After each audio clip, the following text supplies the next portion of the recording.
Great. So this is our fourth Turing-Roche Knowledge Share Series event. And the aim of these events is to showcase research the partnership is producing, bring together members of the Turing-Roche networks and the wider scientific community to network, hear different perspectives on topics in data science, and ultimately build new connections. And this is a monthly event.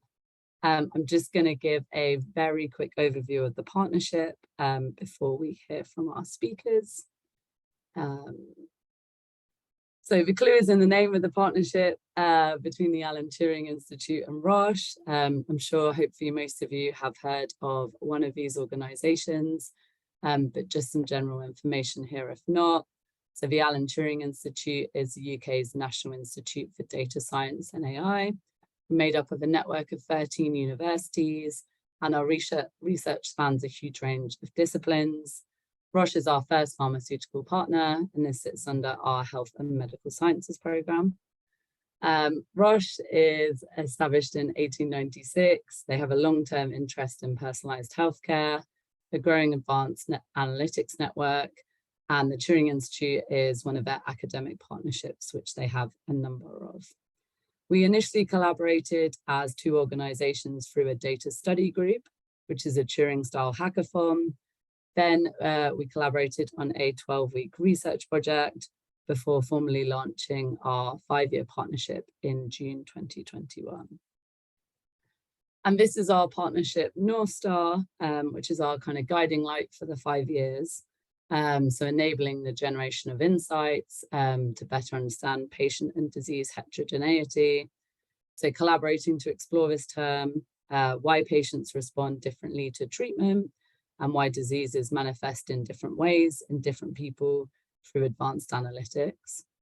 As you can see, there's probably a lot of different research areas and activities we can explore in this area over the 5 years. We've started work on a couple of research themes, and you can find out more about our current activities on our partnership page, which you can find through the Turing website. And what's not reflected in the North Star is the connections and the collaborations we want to build. So it's really critical for us to be running events like these to get you guys and the community involved. So today's event is Omics. It's incredibly key for us to be exploring omics techniques in the partnership, particularly when databases are combined. And we're really excited to have our speakers today who will be giving an example each of the power of omics and patient data informing the biological mechanism and vice versa. So I'm delighted to welcome Dr. Andrew Holding and Dr. Marius Garmhausen. As mentioned, we'll be hearing from both our speakers, and then we should have plenty of time for questions at the end. I'll pop the Slido link in the chat again. Feel free to ask specific questions to each speaker, or you can ask a question that would be suitable for both of them to answer. And I will now hand over to Marius. Thanks a lot, Vicky. And hello, everyone. Let me quickly share my screen. Yeah, thanks for the opportunity to show one of our latest papers today. It has been published in Nature Medicine quite recently. I hope you can all see my screen by now. And the title of the paper was Systematic Pan-Cancer Analysis of Mutation-treatment interactions using large-scale revert clinicogenomics data. So I'll start with the most important part, which is of course the theme today, and then go a bit into the what is or what do we understand under clinicogenomics revert data, and then we go into the nitty-gritties of the paper a bit to show a few figures and explain what we have done, and in the end I will tell you where you can also access the results of our work if you'd like. So I would also like to use this as a small advertisement for collaborating with Roche, which can be really quite fruitful, as you can see here. So we have a long-standing collaboration with James Su's lab at Stanford, and where we work together with a very talented now postdoc, Wu Xiaoyu, on a couple of papers over the last years. So today I'll be talking about the Nature Medicine paper on the top, but we also had a pretty nice paper about machine learning prediction of clinical trial operational efficiency. Also earlier this year and last year, an Nature article called Evaluating Eligibility of Criteria of, I can't see the title, oncology trials using real-world data in AI. So you can see we really have some quite nice output of our collaborations. So let's jump into what is clinical genomics data. So for our research, we were using EHR records from the Flatiron network. It's a network of 280 cancer clinics across the US, in case you're not aware of that. And so we have longitudinal health records of these cancer patients, lab values, vitals, demographics, and also outcomes. And this data is linked with, let's say, comprehensive genomic profiling from Foundation Medicine across different NGS panels. There are more than 500 driver genes. And we have this data interlinked with each other.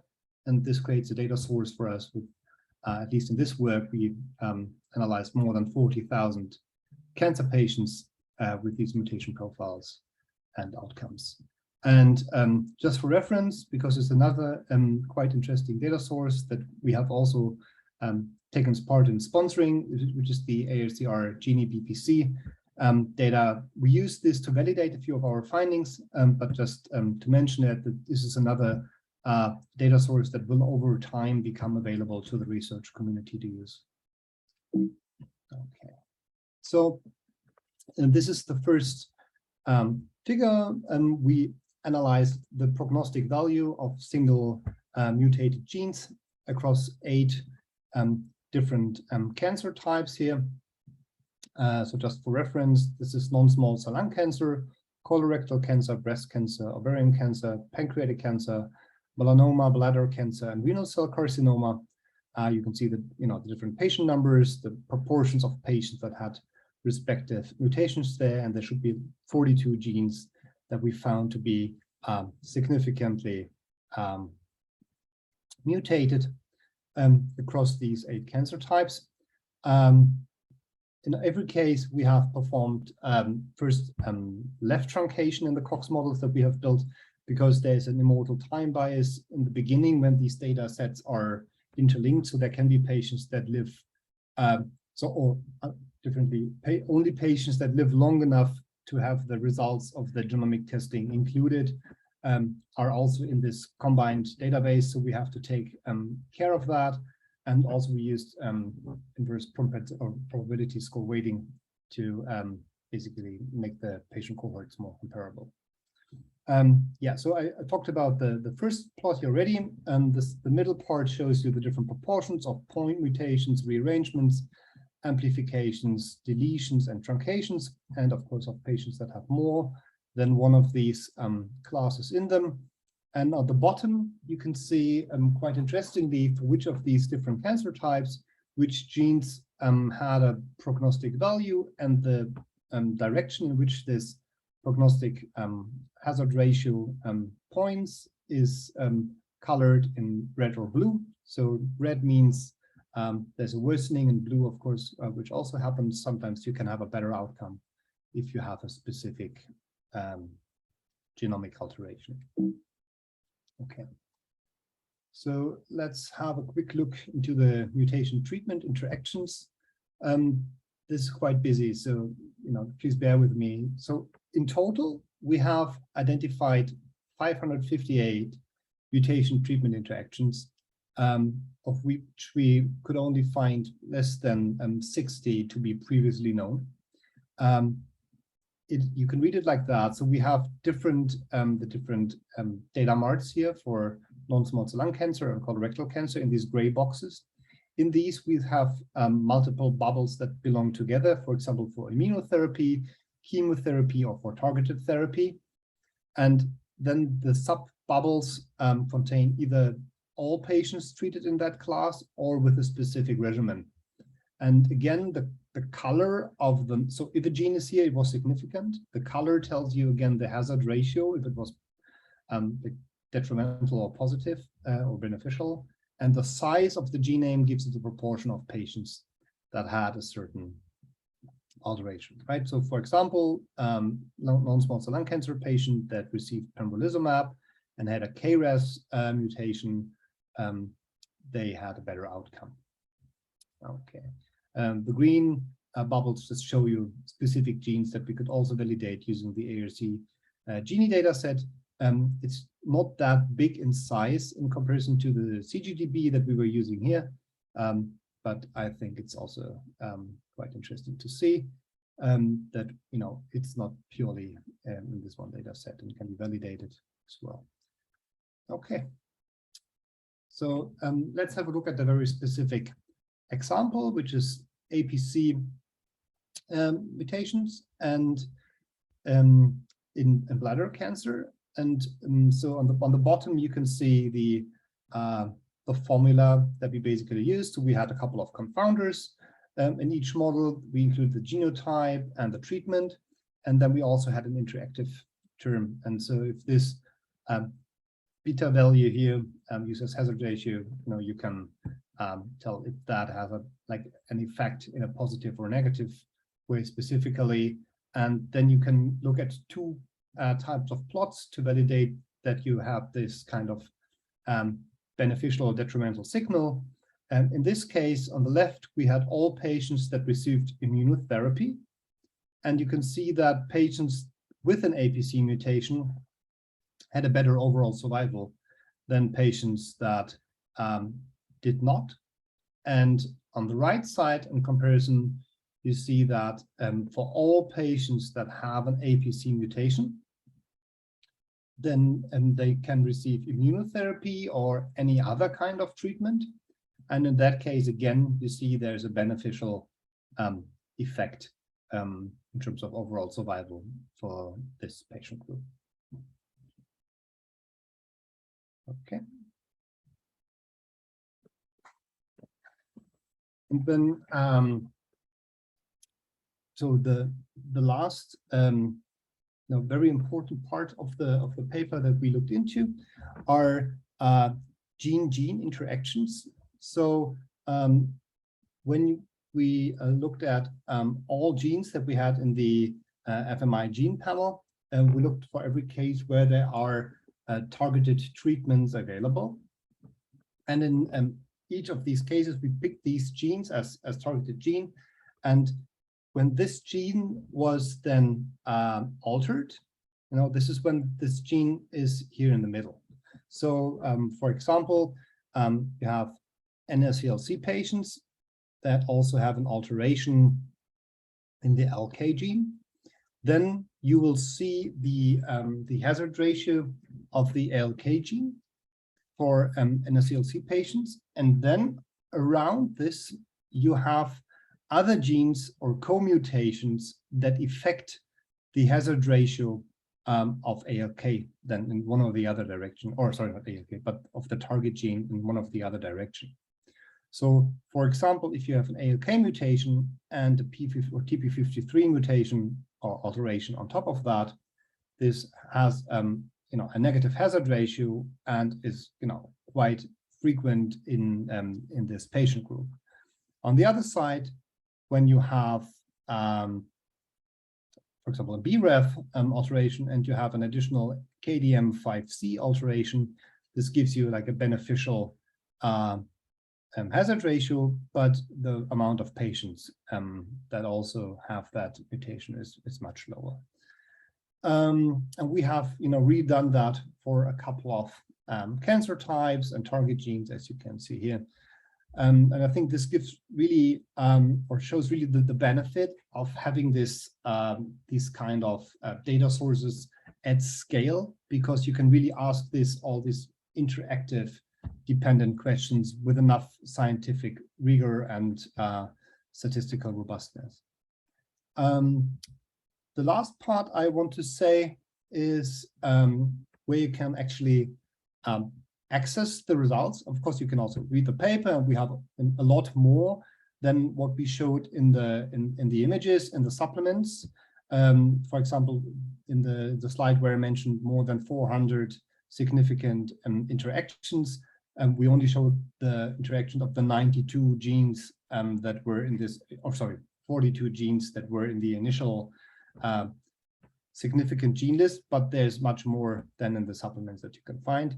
But you can also find all of this information on precisioncancer.org, and you can filter by different cancer types, treatment classes, etc., and gives you, a pretty nice way to look, into the results in an interactive way if there's a specific gene or cancer type that you're interested in finding out more. With that, I'd like to summarize that, with our work here, we had the ability to predict the most effective treatment based on mutational profiles, right? So this could be quite transformative for cancer care. Large-scale real-world clinicogenomics data lets us investigate these mutation-treatment interactions and even co-mutational effect for targeted treatments. Real-world data is also a powerful way to approach this question, but there you have to be very aware of these inherent biases. So state-of-the-art statistical methods need to be developed and applied here. So for example, propensity score matching and left truncation were applied in our work here, but I think there's still much work to be done. As I mentioned, we identified 42 altered genes across the 8 cancer types with a significant prognostic effect on overall survival.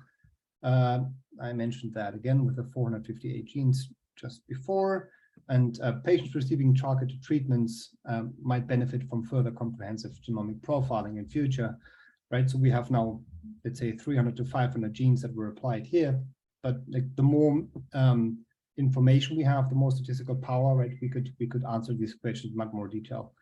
And still, the reasons for not being able to identify other unknown interactions in real data are plenty. For example, some rare mutations or treatments, or very exclusive combinations and biases would complicate identification if you were missing anything that you would have expected to see by our analysis. So nothing is perfect.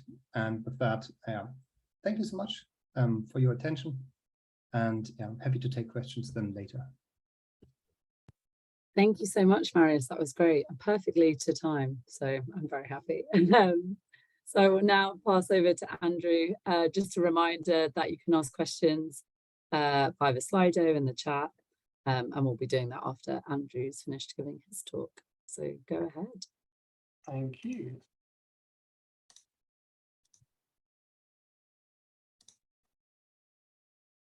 Yeah, brilliant. Okay, so thank you for inviting me to talk, Vicky. This what I'm going to be talking about is from a very different angle. So we just heard about quite a large-scale data collection exercise. This was more of a mechanistic biology question where the lab I run now at the University of York, we use these computational methods to answer biological questions, but usually they start at the biology end and we come forward, as it were. So what we're interested in is mostly breast cancer. And one of the key reasons for being interested in breast cancer research is obviously from the data I present here, it's the most common form of cancer when stratified by gender. It's still within the top 5 if you merge male and female categories here. So it's still really, really important that we do something for these patients. Now, as with many cancers, we can then stratify breast cancer into various subtypes. And actually, I think it's often overlooked when people talk about personalized medicine or whatever name we want to give that.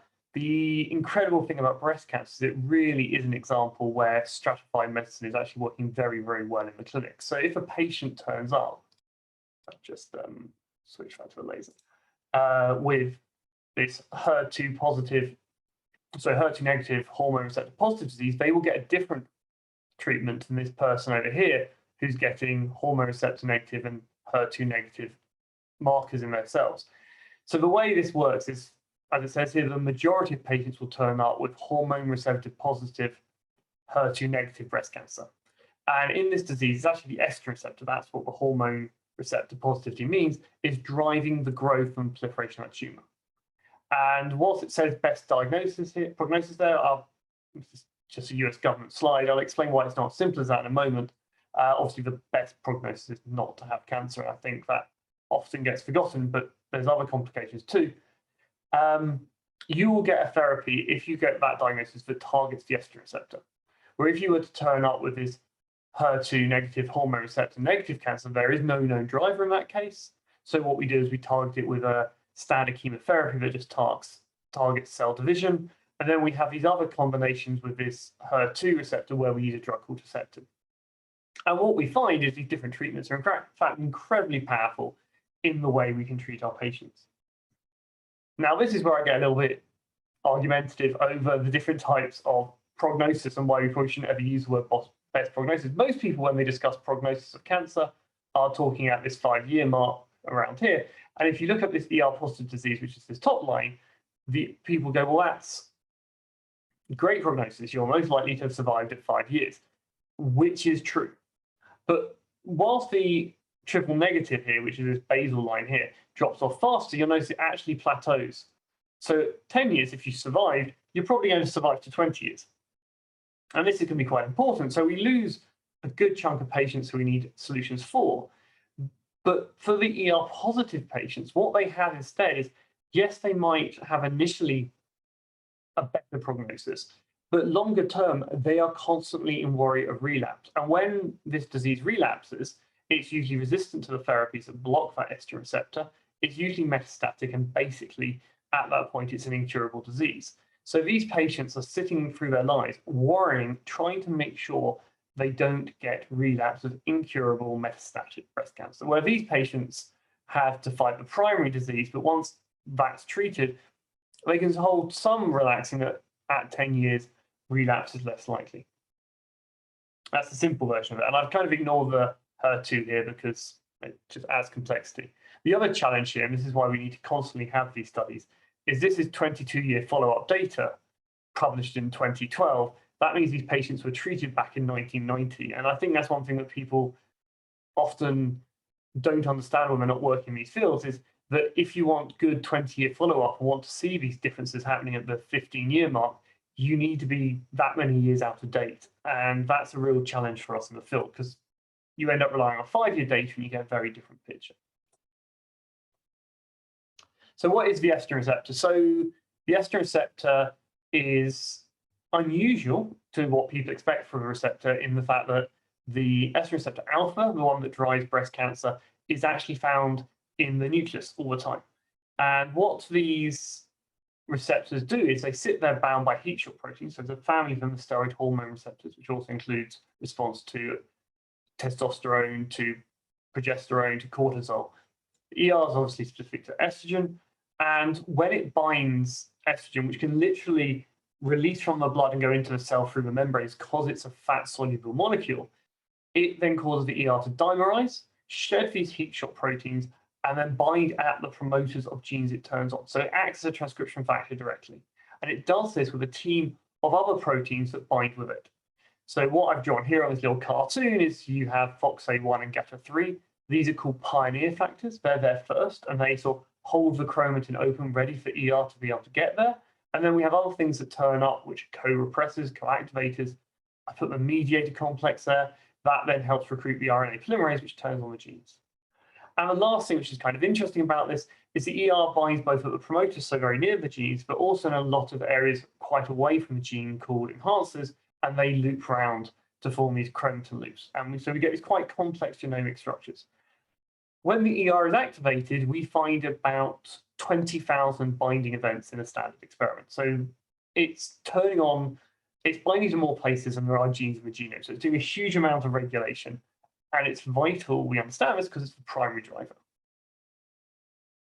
So what we had was this hypothesis that given the ER needs all these other cofactors, we can predict the outcome of the ER on what genes turn on when the ER is turned on. And so what this means is that if you have a whole load of sequencing data, and in some of those cells you don't have a part of the ER complex, you're going to get less transcription. If you have a whole complex, you'll get more. And if you have none of the complex, you get none. And this is a really nice model, because what you're saying is you don't actually need any perturbation. You don't need any complex data. What you need is just lots and lots of data of heterogeneity, and we can work our model back from that, which you can see how this relates to the talk that came before. And this had actually been suggested before in another way. So the Califano group Federico had moved into our lab at the time, had come up with this way of doing a network-based analysis to predict what transcription factors were regulating what genes by exactly this method. If the transcription factor was down lowly expressed, the gene would also be lowly expressed. And that's how they built this master regulator analysis.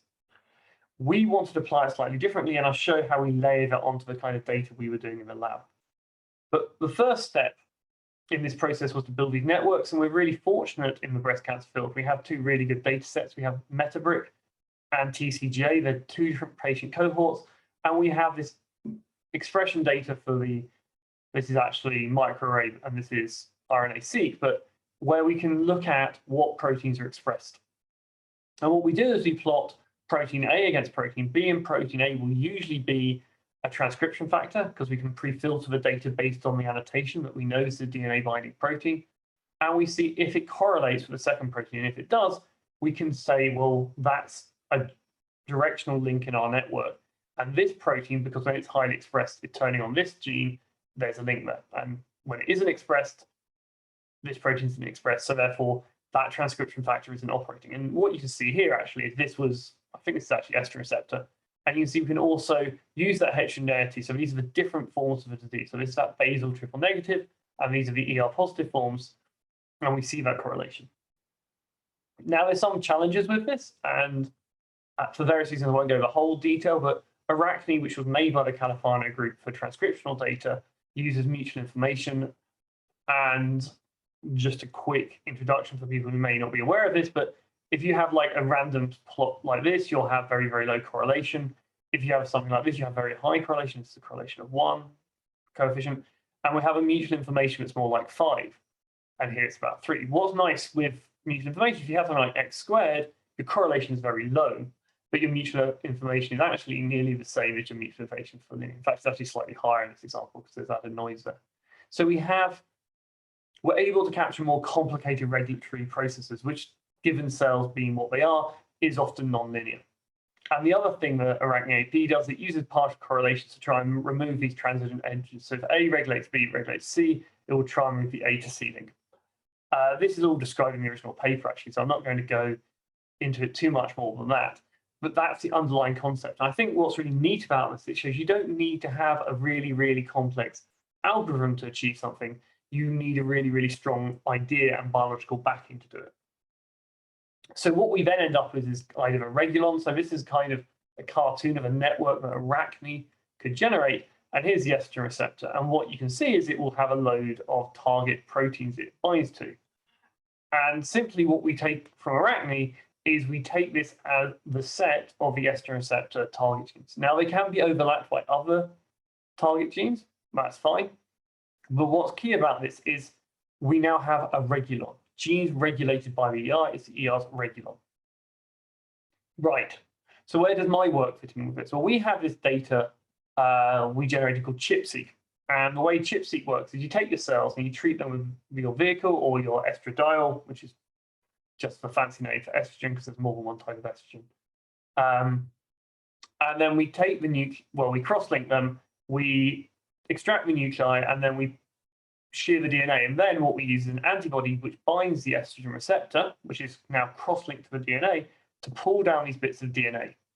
We then release all the protein enzymatically, and we sequence it. And what's really useful about that process is because we sheared the DNA and bound it to the estrogen receptor before the IP, we get more DNA where the estrogen receptor was bound. So you'll see something like this when you align it. The reads will align randomly to the genome in this non-estrogen condition because the estrogen receptor is inactive. And in the estradiol version, we get these areas where all the reads pile up.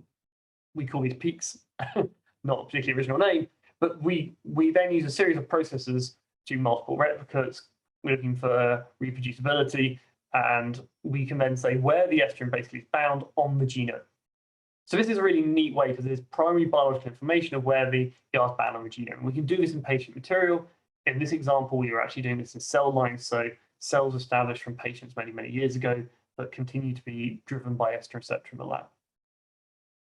At the same time, we've already gone through how we made these networks, and we actually generate 2 networks because that means we have some ability to validate our machine learning without it So we know it's reproducible between two different cohorts. And then really, this is not too challenging to do. Is what we do is we use those gene sets to overlay what genes these peaks bound to. So we make the assumption that if ER is bound within a certain distance from a gene, then it regulates that gene. And then we look for our RNA-seq network to see if we see overrepresentation. So what I've got here is a cartoon where TF1, one of the other proteins, I'll show some real data in a moment, is bound. Genes are both, its target genes are here and here, and they're both bound by ER. So that would have 100% overlap, and we say, well, that's by using an overrepresentation analysis or something more like GSCA, actually, we see that TF1 is likely to be regulating that, where TF2 sort of 100% avoids the genes, and then TF3 has one gene it matches. So what we end up doing is we convert this binding and RNA network to activity in the vehicle and the estradiol, and what this is basically telling us is what other proteins are bound with the estrogen receptor. Now, this is really useful information because those other proteins are other potential drug targets for patients. And what happens if you then plot this as a scatter plot? So we have on the vertical axis metabolic, on the horizontal axis we have TCGA networks, and we have the enrichment for each of these proteins regulons. So nicely, the estrogen receptors regulon is enriched in the ChIP-seq for the ER being turned on in the cell lines. But we also see the progesterone receptor, which is quite nicely, that was a Nature paper in 2015, RARA, which is 2010, GATA3, which is 2005. These are all really nice papers. NF-kappa B, 2009, AR, 1995, though AR has actually been very, very challenging, which probably explains something, the fact it only appears enriched in one of the networks. So we were pulling out really key examples from the literature of other transcription factors that work with ER, and down here is negative regulators, which are kind of interesting because we want to stop the disease. Heat shock factor 1, which is a transcription factor that actually regulates those heat shock proteins that keep ER off. So that was nice to see. And this other protein, GRHL2. As a control, we did machine learning on a second disease type. So this was AML, type of leukemia, correlated to breast and showed that there was no correlation too, which means we have useful information. That was one of our key controls. So just really to wrap it up, the nice thing was we could then take it back into the lab and we were able to show that estrogen wasn't changing the expression of GRHL2. That's what this green band is. It's staying the same at every time point. And if we pull down ER using antibodies, we could get GRHL2 stuck to it. So that's why we can see the green band for GRHL2 and the red shows the ER comes through in the IP, but not in the flow through and the input, so the empty cell. And the other thing we showed with GRHL2, we found this extra domain here, this P300 inhibitory domain, which is P300 is a co-activated ER. It's very well studied. And we found if we removed this, we could actually show that we lost the inhibitory effect on these genes. So this is the delta mutant where we removed it, and it's significantly more enhanced RNA is produced at these sites than in the overexpressed version with this domain. So that was really nice. So we could take it back to show a mechanism of how GRHL2 worked. So just to wrap up, because I realize where we are on time, what VULCAN gives us is this lovely ability that instead of using these other methods we have where we use proteomics to see what proteins are bound to the GR, or motif analysis to see what other transcription factor binding sequences are in there, which have all given us really good data, we can actually see what is active in patient tumors while studying cell lines in the lab. And I think that's a really powerful ability that we couldn't do before. So if you want to read some more about it, this was published in Genome Biology. All the software is actually now bioconductor package called VULCAN, so you can download that. And yeah, thank you for listening. Thank you so much, Andrew. That was great. I'm just going to post the Slido link again for any questions for Marius or Andrew. First one's for you, Andrew. So are there other confounders such as age, which impact on interpreting the relative survival of the different types of breast cancer? Yes, it's really challenging, and that paper goes into quite a lot of detail. But obviously, if you have a breast cancer that is much later in life, the chances of 20-year disease-free survival isn't going to go beyond life expectancy. So yes, we have to be really careful when we make those assumptions that, are we measuring something that's from what age the person catches the disease? Now, when reported, it's meant to be disease disease-free survival. So hopefully anyone who's died from old age has been sensitive, but of course people won't tolerate extreme chemotherapy later in life as much as well. So treatment options are different. The thing though is breast cancer can be quite young, so long-term survival is very, very important. I also, because it's another hormone-regulated cancer with prostate cancer, we look at that data and are much more thinking less about disease-free survival and trying to hope that the patients will live out their natural life before the disease progresses to the point we need additional treatment. And I would say we overtreat prostate cancer, whereas in breast cancer we have a massive risk of reoccurrence, because fundamentally if you're 90 and you get prostate cancer, that's probably not what's going to kill you.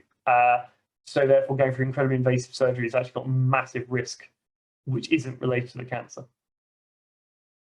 Makes sense, thank you. One for you, Marius. Could you give an idea how Roche would use the type of results that you generated? Yeah, sure. I mean, the easiest kind of answer to that is, like say, we could try a more personalized prognostic value for patients. So, for example, if you have a, let's say, very aggressive form of cancer, right, you might not have enough time for some slower acting, you need some more aggressive chemotherapy on top of that. Also, this opens up, let's say, substratification of patient cohorts a little bit more, right? So we could even identify additional clinical unmet need by that, and specifically this kind of co-mutations that we showed in this work is really where we would like to go, right, in precision medicine for cancer care at some point. So yeah, I think that's the easiest way to approach that right now. Makes sense, thank you. Andrew, I think this one is for you. So have you considered using engineered lines with known single knockouts to compare to patient lines?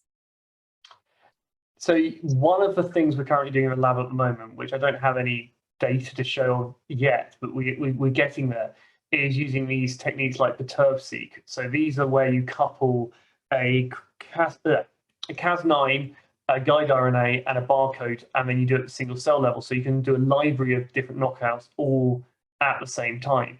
And what's really nice about that is if we can do that to these cell lines, we do things on multiple cell lines. So for breast cancer, there's 2 standard ones. We can then literally put that heterogeneity into the population. We know what's being perturbed because we put the barcodes in at the same time and then single cell sequence. And I think there's a really interesting field developing there of building those true regulatory networks. And from our pilot experiments, what we've shown is you can build these networks, basically replicating 10, 20 years worth of very painstaking molecular biology in one big experiment. So I'm sure we're going to see institutes like Sanger and the Crick producing these data sets. And I don't think it's going to replace molecular biology, because I think whilst we can do it very rapidly, that comes with a cost of how detailed your confidence in the answer is.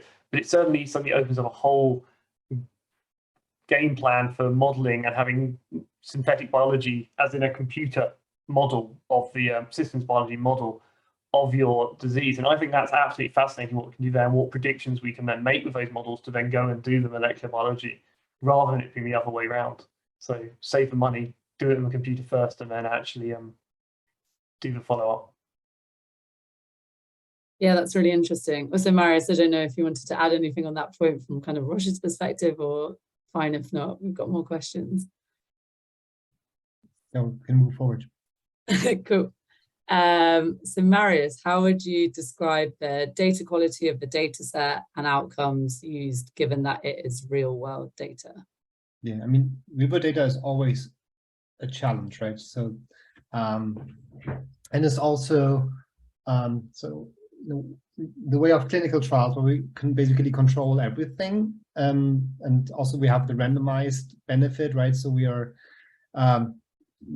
we can be much more certain that we don't have such biases in our data. So there's always the risk. That's also why it's so important to have additional real world data sets to look into and to revalidate your settings. So we do a lot of work regarding data quality and potential biases, and that is really one of the things that keeps us very busy when we try to replicate, also when we think towards synthetic trials or like hybrid trials where we can replace a certain part of the patient population.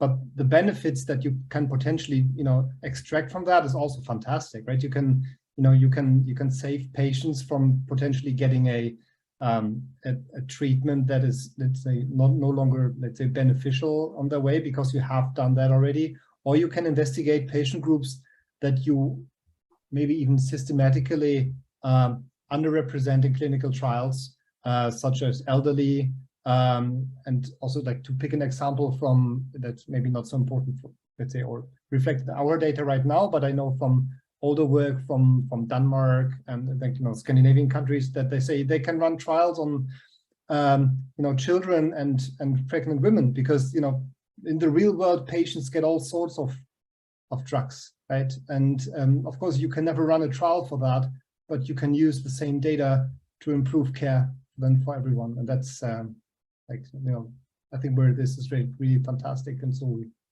we still have to a lot of work before us, but that's where we want to go. Great, thank you. Actually leads me quite nicely to a question for both of you.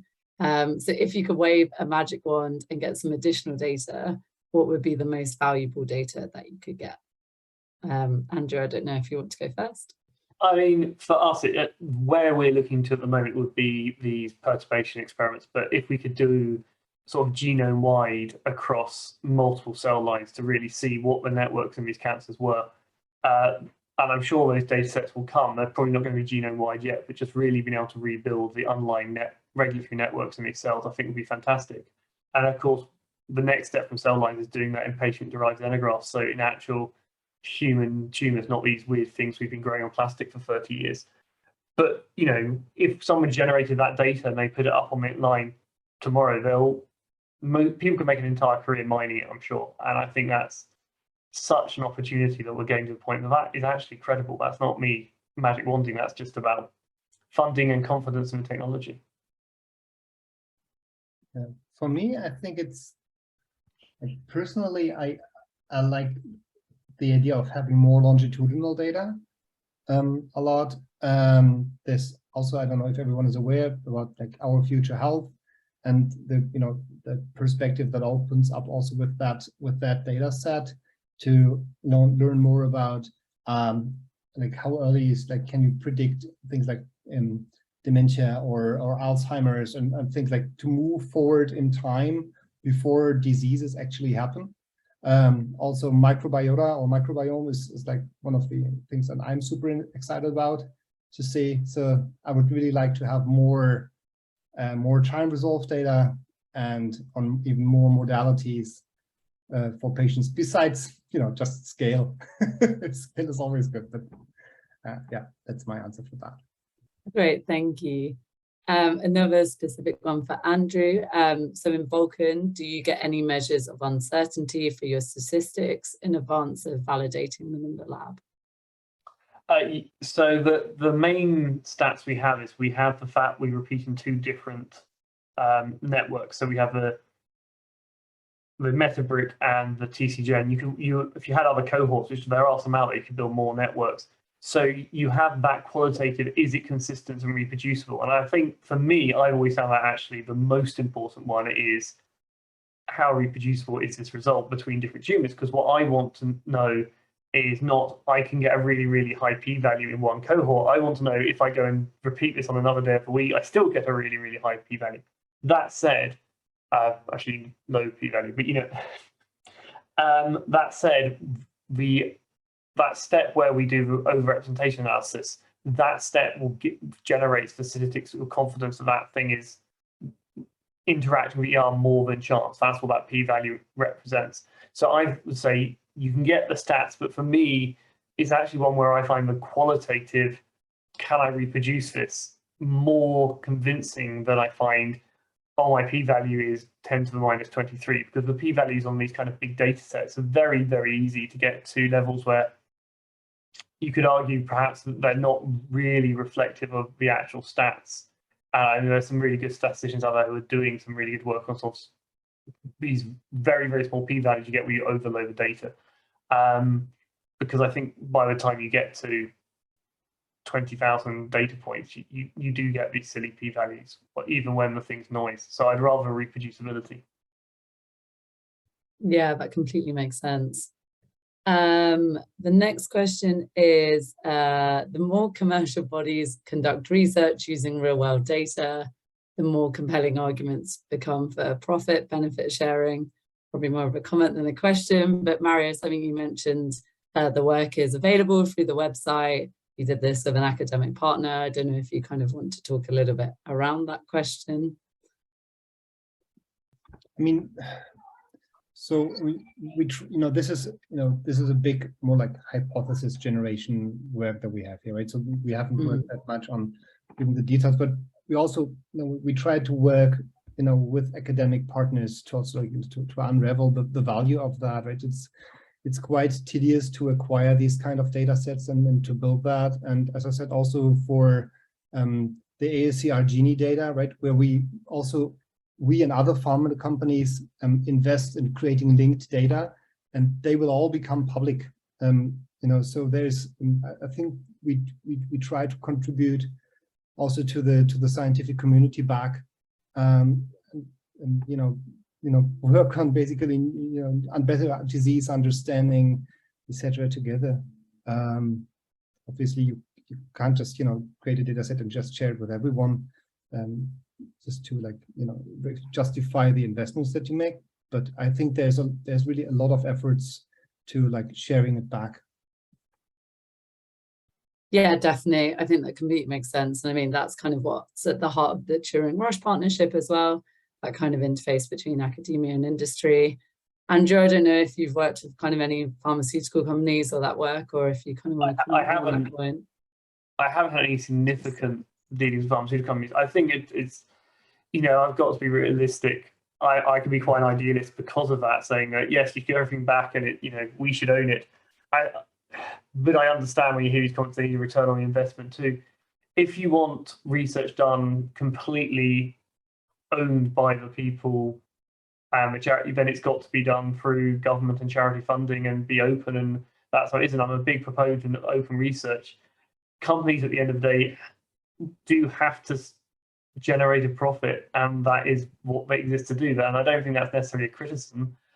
I think there's a very limited opportunity for academics on their own to get drugs from primary discovery through to market, as we saw with the AstraZeneca vaccine for COVID. That was a prime example where academic and industry came together with great skills and worked really hard. So I sit here a moment at one end, but I would definitely see working with a pharmaceutical company to bring those skills to any discovery you had, which could be translated. And I don't think there's anything wrong with that, because it's simply the amount of cost to run my lab versus the amount of cost to bring something to market is orders of magnitude difference, and someone has to pay for it. At the moment, it really is through those partnerships. Great, yeah, thank you. I think that was a good answer, and good to hear kind of both sides of the argument. We have got a couple of minutes left, so do feel free to post any more questions in the Slido. If you would like to raise your virtual Zoom hand and follow up on any of those questions, then feel free to do that. On a lighter note, Andrew's Totoro plushie, which I think is in the background, has got a shout out on the Slido, which is, I feel like, the likeness we needed. So yeah, I'll just give it a minute or two for any other questions, and then if not, we can wrap up on this formal bit of the event. The main part of the event. Thank you so much, both of you. That's really great to hear both those talks and really interesting questions.